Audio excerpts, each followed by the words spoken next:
Hello, welcome. This is Don Kryptonium, and today I'm going to give you my honest opinion on Juno network. Okay, it's been a while since I made the video, and it probably evolved. The situation is very different that it's been long ago. So we are going to look at what is Juno network. We are going to look what's the ecosystem, what's the potential, what's the dangers. Okay, so before we start, make sure you actually like this video because it actually does help to Don Kryptonium. But one thing I want to really say from the bottom of my heart today, thank you to Stargaze, because Stargaze for past few months is paying me salary, essentially is sponsor of this channel.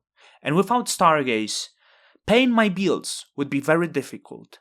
And it's very rare that you will get the blockchain project and team that will come out and really offers that, you know. I'm not sure if there is value for them, but this is one project that only supported me. You know, there is no other project that gave me the support ever as Stargaze did. So I know I'm wasting your time now, but I really wanted to say it. So now, let's jump to the Juno.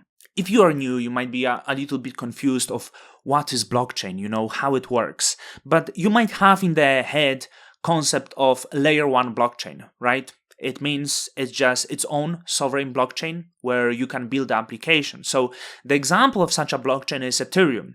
And Ethereum uses Solidity, an Ethereum virtual machine to deploy the apps there. Then you also have chains like Solana, Avalanche, all of them are layer 1s. And it's no different with Juno, it's also layer 1, where you can deploy applications, right? So it's smart contract platform. These applications you might call it as smart contracts, right? You deploy the smart contract on the blockchain and they live on the chain. It's also permissionless, which means you don't really need permission to deploy on the blockchain, right? So some chains are permissioned. You have to go through governance proposal to be able to deploy your contract. On Juno, you can do whatever. You can deploy the contract. You don't have to ask anyone. And this is the reason why Juno was actually halted twice, because someone deployed malicious contract. So the downside of having permissionless contract is that someone might apply malicious smart contract that would hold the network. But luckily for Juno, they have really great validator team and the chain got back up.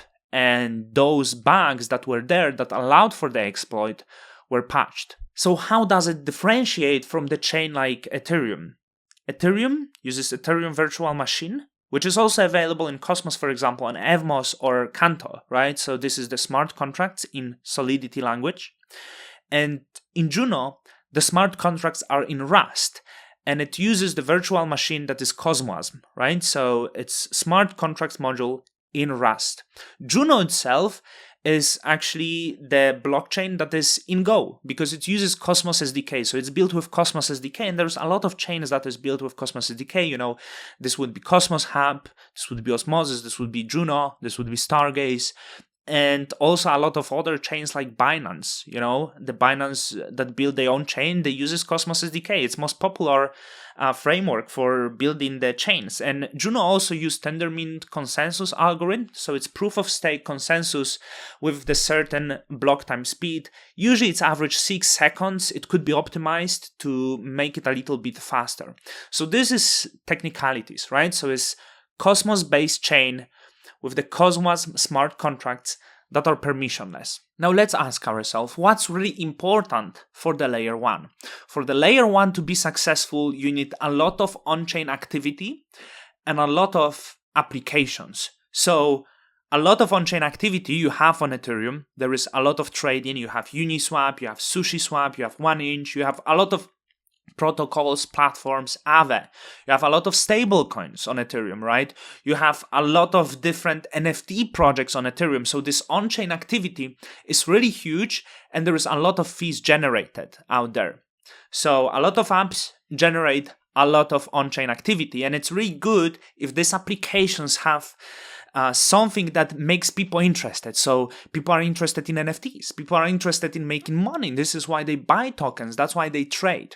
So for Juno, in order to be successful, you would have to have very vibrant ecosystem of the applications that are used by the people, by the retail. So we are going to have a look if there is any apps that are innovative and that could drive this on-chain activity on Juno. No reason to pretend that it's needed to have more applications on Juno. Obviously, we have Wind DEX, which is now the major DEX for the Juno network, over $5 million in total value locked. It's not much, but there is some activity, and hopefully it's going to grow as more pairs are coming. You can see that Juno Atom Pool is huge, which was essentially migrated from the previous DEX that was called Juno Swap. But even the Wind pairs, for example, Juno Wind has over 600,000 with very high incentives. So maybe they can grab the market share, and this is surely the most popular, DEX. I expect more DEXs to come. They're kind of popular. Some are bigger, some are smaller. There is application like gambling application where you can bet if the price of Juno go up or down in the next 15 minutes. So this is like basic app like that I enjoyed, but also like a lot of applications that integrated White Whale, which is flash loans. I don't understand them much. Raccoon, which is another gambling. Mentioned Wind, of course, but also some projects that came from Terra. For example, Dex Aggregator, which is TFM.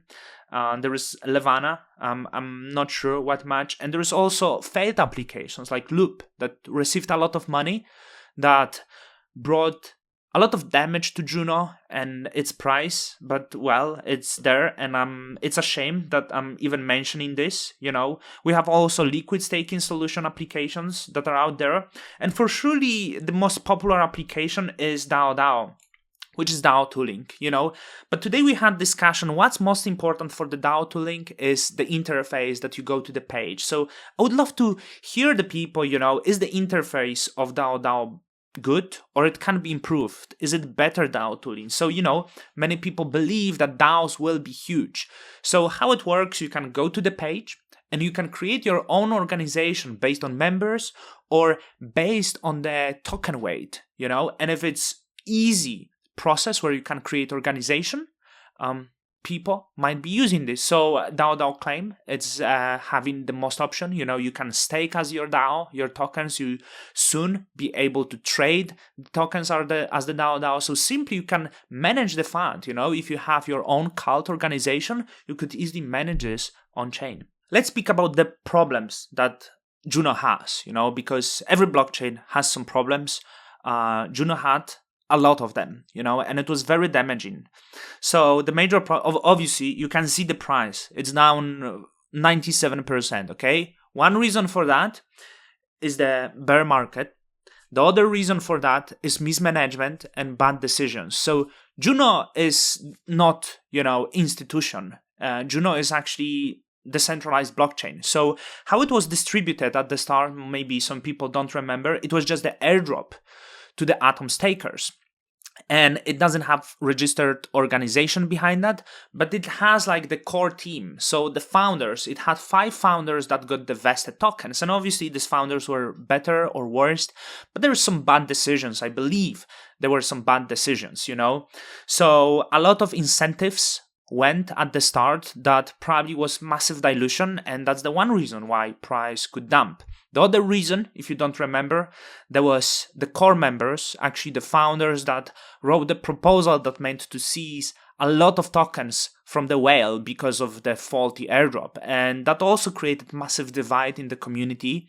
And well, that's how the things are, right? I recommend you searching for that. So there was a lot of these fights. So we would say why I joined to Juno, with all of these problems that they had. So Juno launched, and Juno claimed to be community-driven chain that will never pay for shilling, never pay for marketing. And I was like, that's the chain for me. That's where I want to be, But actually, so I started making videos on Juno. And later I actually find out that wasn't necessarily true. Yeah, like this community-driven chain without investors, that was true. But they actually were having people on salaries, right? And that they were paying often for bullshit jobs in the tokens. So, well, there was some misconception of that. I was making videos, never got support, okay? That's not bitter. I'm saying like I was just clueless how the things works. back then. And I guess maybe that was too big of the expectation. So how Juno funding his development, how Juno was funding its development, it was by selling the tokens or paying developers with the tokens, right? But you need to understand, if you don't have investors, you always have to dilute the tokens. And if the price go down like this, it's becoming substantially difficult because you have to have the buying pressure in order to liquidate tokens. If you don't have enough liquidity and buying pressure, it will harass the price. So going into the future, this is massive difficulty for Juno. It has really strong developer community, mainly around the DAO and people who develop applications like Wind and DAO, right? But its difficulties, it's its funding. So it would be nice if Juno find its ways to come out of this. And the strength of Juno is truly community. This is one of the most passionate and strong communities in the Cosmos ecosystem. That's simply a fact. When I make these videos of Juno, they usually do well because these Juno people come and watch it. So despite me, being so disappointed all the time in Juno, I was like, but there is something in the community. Maybe it's worth to stick around, So there are dangers, obviously. There is no ways of funding. But can they come out of this? Let me know in the comments if, despite all these issues, if the developer community can stay together and bring the applications that will build the on-chain activity, So I'd like to know that. What's your opinion there?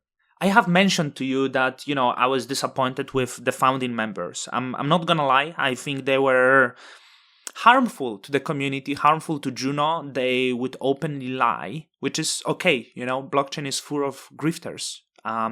Or maybe they were unconsciously lying. This video is biased. This is my opinion. But now it's changing. As I said, it's more community-led as of now. I see some people engaged. And there is even this proposal on-chain to convert Core 1, which is the founding members, to the sub-DAO. What possibilities it gets, and this is unique for the Cosmos, that the governance is so active. So these 5 members, as it gets converted into, sub-DAO, then the community can remove the members. So the members of Core 1, the founders that community consider harmful, they can be removed and someone else can be placed. Maybe someone who will bring good publicity, someone who wants to collaborate and contribute. But it's also more symbolic role, like a president, right? Not much power, more of the symbolic. But I hope into the future they can do better. So this is the video on Juno. If you build in applications, this is good community. There's many people building this, like Cosmology is great guy, affiliated to Juno as well. There is Zeke, as I said, a lot of people building DAO. Also, Confio seems to be very close to Juno, Confio, the people behind Cosmosm, and they're also partially responsible for Wind. So maybe there is hope, a lot of difficulties, but maybe there will be some luck into the future. So with that, Don Kryptoniums out.